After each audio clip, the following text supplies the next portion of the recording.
étiez identifiés comme non-juifs dans votre corps.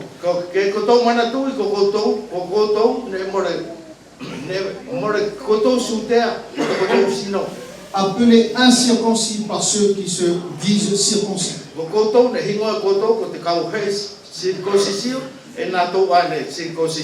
Et qui le sont dans leur corps par la main de l'homme.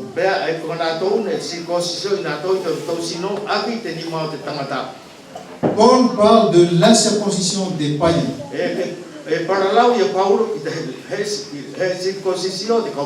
C'est la preuve concrète qu'ils n'ont aucun lien avec Dieu.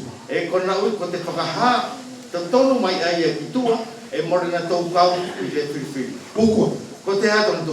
Parce que la circoncision était un symbole réservé au peuple de Dieu.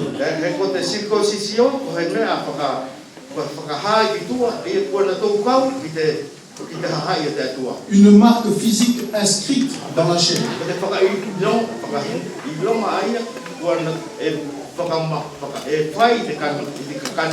C'était pratiqué depuis l'alliance faite avec Dieu selon Genèse 17.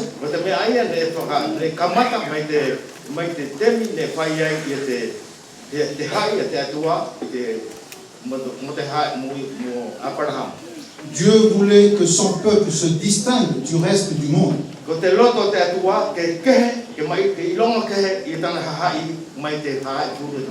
Et marque son appartenance à Dieu. Cette alliance s'accompagnait aussi d'une promesse que Dieu avait faite à Abraham. Tu auras une descendance nombreuse et bénie.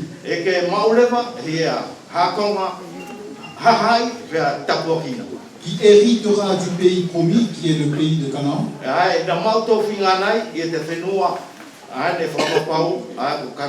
Et il y aura des rois parmi tes descendants, comme David par exemple.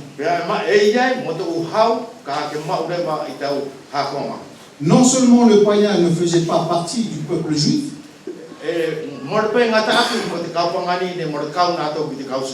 mais il était totalement exclu des bénédictions divines.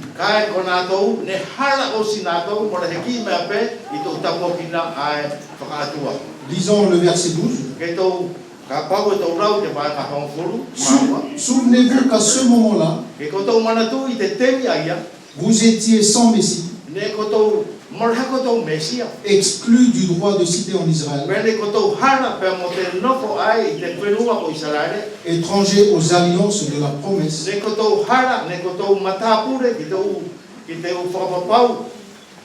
sans espérance et sans Dieu dans le monde. Sans espérance. De quoi le païen était-il vraiment privé? De quoi le païen était-il vraiment privé?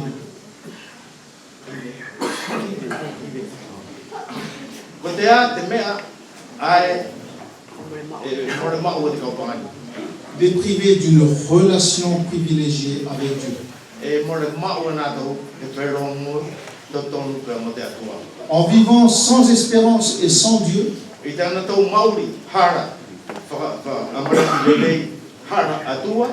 les païens étaient loin de Dieu, totalement livrés à eux-mêmes, avec leur propre nom. Ils n'avaient pas de guide pour leur vie. Ils pratiquaient des abominations comme le meurtre,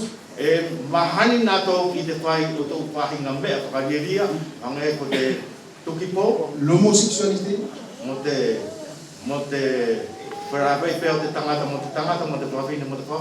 ils pratiquaient l'idolâtrie en vénérant de faux dieux.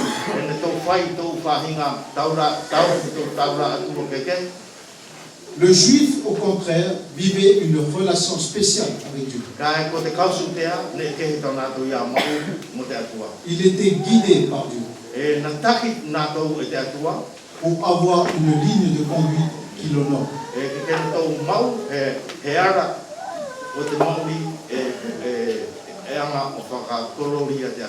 On voit bien que le mode de vie des deux peuples sont totalement l'opposé.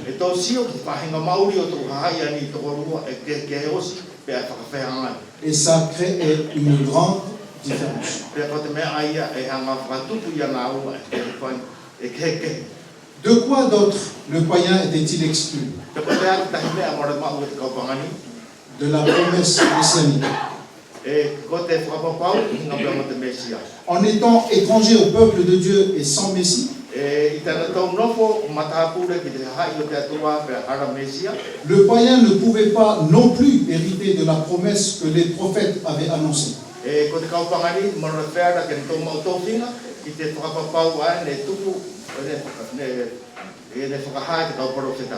La promesse du salut par Christ le Messie. Donc le païen ne pouvait pas rentrer dans le plan salvateur que Dieu avait prévu.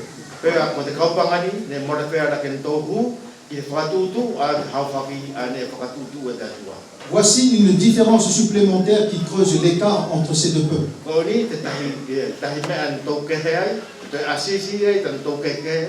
Il y avait bel et bien une différence et une séparation entre les Juifs et les païens, de par leur origine, leur religion, leur pratique de vie. Mais est-ce que vous pensez que cette séparation entre les deux peuples était uniquement virtuelle ou invisible?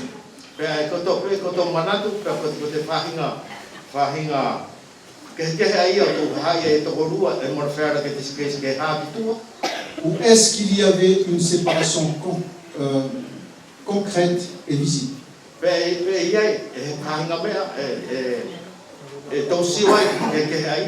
Pour répondre à cette question, je vous propose de visionner un symbole fort, si ça marche.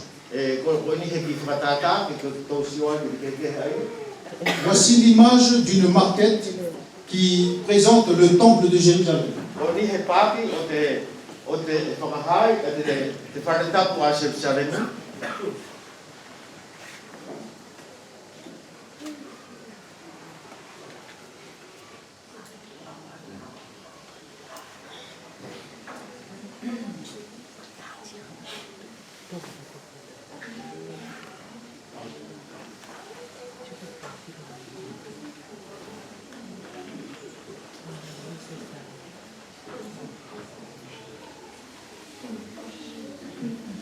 Sans rentrer dans les détails de sa construction,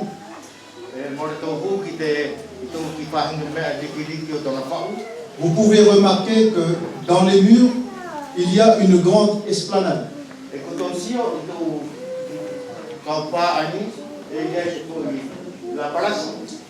Elle fait tout le tour du sanctuaire central.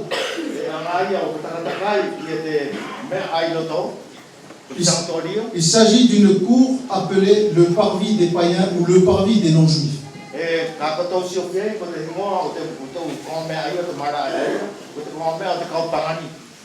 C'était libre d'accès à tous. Au milieu de cette place, il y a une construction entourée d'une muraille. C'est le sanctuaire. Il n'y avait qu'un seul accès pour y entrer. Une belle porte d'entrée centrale. Cette porte s'ouvre directement sur une cour intérieure. C'était réservé uniquement aux femmes juives.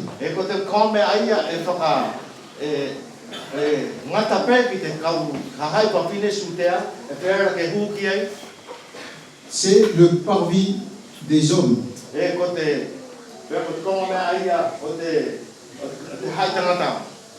Après cette limite, nous approchons des lieux de plus en plus privés. e toto e aru atu ki tahi e konga mea te tahinga te aru kie et nous rentrons dans le tabernacle. e to hure ma ki tapena puno Seuls les Lévites étaient autorisés à accéder au parvis des prêtres. e ngata pe ki ana to ane filfili e vera ke to hu ki te konga mea aia te kau patene C'est là que se trouvait l'autel des holocaustes. ko te konga mea aia e tu wai te artare a o te u sacrificio Et nous arrivons maintenant à une tour très spéciale e to wau le te au atu ki te tahi ki te foi ture ke avec une première partie consacrée au lieu saint. e ko te tahi urua ki mea e tuku ia ko te whahia ia te whahi maoni oni Cet espace est bien délimité. ko te iko mea aia e kehe o si ia pe e whaka e ia whakakai Seuls les sacrificateurs pouvaient y accéder. e ngata pe ki te kauta patere whai sacrificio e tau huki ai Ils contenaient le chandelier aux 7 branches e tau e tu iai e te markoi marama ai e manga fitu l'autel des parfums pe mo te ki altare a te ukaroni et la table des pains. pe mo te kong mea ai pe mo te ki lau papa e te ki ai e tau pane Pour finir, le lieu le plus sacré du temple abrite l'arche de l'Alliance. pe a ko tana e whakaosirewa ki te kong mea ai e hingoa ko te kong mea tapu tapu e mauai e te areka o te whakapau C'est le lieu très saint. ko te kong mea aia e mau ki oki tupau Seul le grand prêtre est autorisé à y entrer une fois par an. e ngata pe ki te perikitelo lahi e whera ke huki ai tuatahi i se tau C'était pour apporter l'Holocauste pour le pardon des péchés du peuple. e na awe ki ai e ki toto o te rorokosa o uhinga pe mo te whakamormora te hai o te mahara te hai Regardez bien. ko tō te si À chaque franchissement de zone, i tō mata pāpuri whakaraka te tangata depuis le parvis des païens jusqu'au lieu très saint, mei te kamata mei te konga mea ai mara o te kaupangani o au ki te konga mea mauni o ni tukupau on augmente le degré de sainteté. e ko tōna huinga e tō e whakaraki ia te maurunga o te mauni o ni À présent, j'aimerais attirer votre attention sur un petit muret ka e kauwhia awai te ko ke tō sio mo ki te ki matapa ki te ki kaupa On le voit à peine ici, mais il est très important. e mone hare le heni ka e mauhinga o pitori Il fait le tour du sanctuaire en rouge, là, e nahanga o takatakai puri e sanctuario c'est la limite qu'aucun étranger n'avait le droit de franchir sous peine de mort. ko le lai ko te laini aia e mone whera ki he matapure ke whakaraka iai he mata Selon Flavius Joseph, un écrivain juif, e ko tangata historia ko Sosefo ce mur mesurait 1,5 mètre. e ko te na whakaha ko te matapa aia e ko te mauruma e ko te mauruma e metatahi wairu Il permettait de tenir les non-juifs à l'écart des cours intérieures, e nahanga o taofi ia te ka nato furi ai mo resultea ke tō nofo i tua car il n'était pas suffisamment pur pour aller au-delà. ko tōna tukuanga he more kia nato more mawheauma more maa wheauma ke tō hungi loto Dans la pratique, i te mauri i te ahtakitahi les juifs et les païens vivaient bien cette séparation.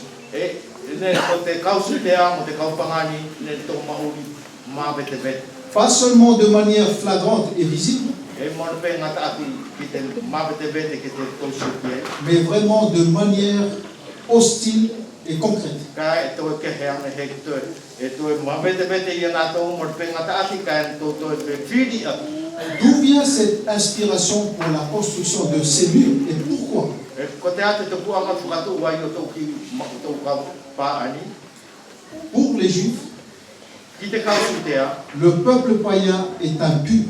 e ko te kaupangani e na tō kere kere Ils ne peuvent donc pas se mélanger. e more wheara ke te tō whiwhilo atu Rappelez-vous qu'ils ne mangeaient pas à la même table dans les évangiles. e te ko tō iloi i te evangelio e more pe e hāiai e more pe na tō kai whakatahi he rau papa Premièrement parce qu'ils ne mangeaient pas la même nourriture, la même chose. uruaki e more na tō kai ki te nea kai e tahi Pas de corps considéré comme impur. e te he more kai ia te inasi puaka ko te manu kere. Et deuxièmement, parce que le juif se considérait comme pur. Donc il devait rester à l'écart pour ne pas être souillé. Comme le sanctuaire du temple est un lieu sacré,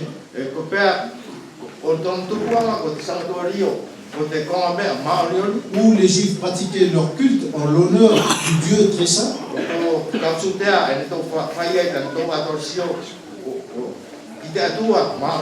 il était impossible que les païens puissent y entrer. Pour les avertir, les indésirables,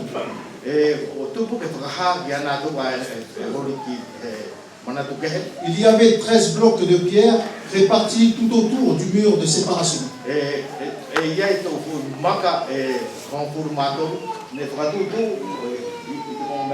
Ces pierres portaient un avertissement en grec et en latin.